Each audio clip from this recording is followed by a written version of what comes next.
प्लासी की लड़ाई में जितने लोग मैदान में लड़ रहे थे उससे ज्यादा लोग मैदान के बाहर खड़े होकर तमाशा देख रहे थे, लड़ाई का परिणाम सुनने की प्रतीक्षा कर रहे थे। देश के भाग्य का निर्णय होने जा रहा था,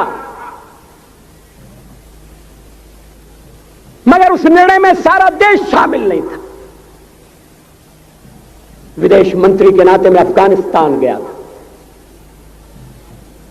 आपको सुनकर ताज्जुब होगा, अफगानिस्तान के अपने मेजबानों से मैंने कहा मैं गजनी जाना चाहता हूं, गजनी। पहले मेरी बात उनकी समझ में नहीं आई, कहने लगे गजनी तो कोई टूरिस्ट स्पॉट नहीं है, गजनी में कोई 5 स्टार होटल नहीं है, गजनी में आप जाकर क्या करेंगे, गजनी में आप जाकर क्या देखेंगे। मैं उन्हें पूरी बात नहीं बता सकता था। मेरे हृदय में कहीं गजनी कांटे की तरह से चुभ रहा है। जब से मैंने गजनी से आए एक लुटेरे की कथा पढ़ी है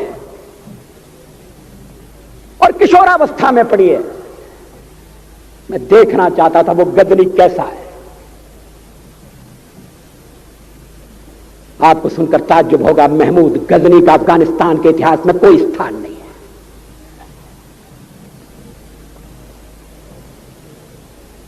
गजनी छोटी सी जगह है, छोटा सा गांव है। कल्पना करिए, सैकड़ों साल पहले वहां धूल उड़ती थी, झोंपड़ियां थी, मगर एक लुटेरा लुटेरों को इकट्ठा करता हुआ सोने की चिड़िया को लूटने के लिए चला आया। आपस की फूट से जो राजा है वो लड़ेगा, जो क्षत्रिय है वो लड़ेगा। हमने समाज के बहुत बड़े वर्ग को लड़ने के अधिकार से वंचित कर दिया। हमने उन्हें हथियार नहीं उठाने दिए। मार्शल नॉन मार्शल के आधार पर हमने समाज को बांट दिया। वो लुटेरा सोमनाथ के मंदिर तक चला गया। पुजारी देखते रहे। मंदिर की पूजा भक्तों को करना पड़ती है। मंदिर तो एक प्रेरणा का केंद्र है। मैं देशपांडे जी की तरह से नास्तिक नहीं हूं, मगर उनकी नास्तिकता में भी जो आस्तिकता है मैं उसका आदर करता हूं, उसका सम्मान करता हूं। वो जिस आत्मविश्वास से नास्तिक होने की बात कहते हैं, तो मैं उनसे कहना चाहता हूं वो सचमुच में नास्तिक नहीं है। जिसकी आस्तिकता है, जिसका विश्वास है, वो नास्तिक कैसे हो सकता है? विश्वास किसमें है ये बड़ी बात नहीं है, विश्वास है या नहीं। हमने समाज के बहुत से बड़े वर्ग को विश्वासहीन बना दिया।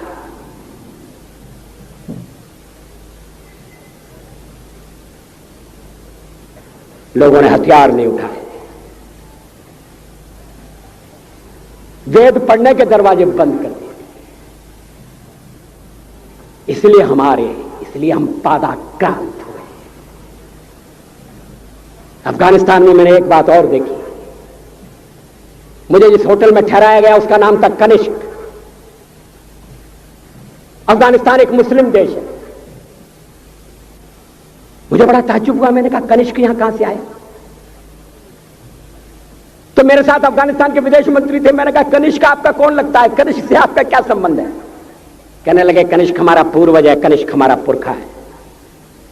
He was one of our forefathers। मैंने कहा तब तो हमारे आपके पुरखे एक हैं। अफगानिस्तान के लोगों ने उपासना पद्धति बदली है, संस्कृति नहीं बदली। आज के भारत के परिवेश में यह सुनने के बाद थोड़ा विचित्र लगता है। हमारे यहां तो धर्मांतरण के साथ राष्ट्रांतरण होता है, ऐसा दृश्य दिखाई देता है। पड़ोसी देशों में ऐसा नहीं हुआ। अभी राम जन्मभूमि का मामला चल रहा है। एक विदेशी आए, कहने लगे राम जन्मभूमि का क्या झगड़ा है? हमने कहा इस पर विवाद हो रहा है कि श्री राम कहां पैदा हुए थे, और जहां पैदा हुए थे वो स्थान उनके मंदिर के लिए प्रयुक्त किया जाए या न किया जाए। वो इंडोनेशिया से आए थे, वो मुसलमान है।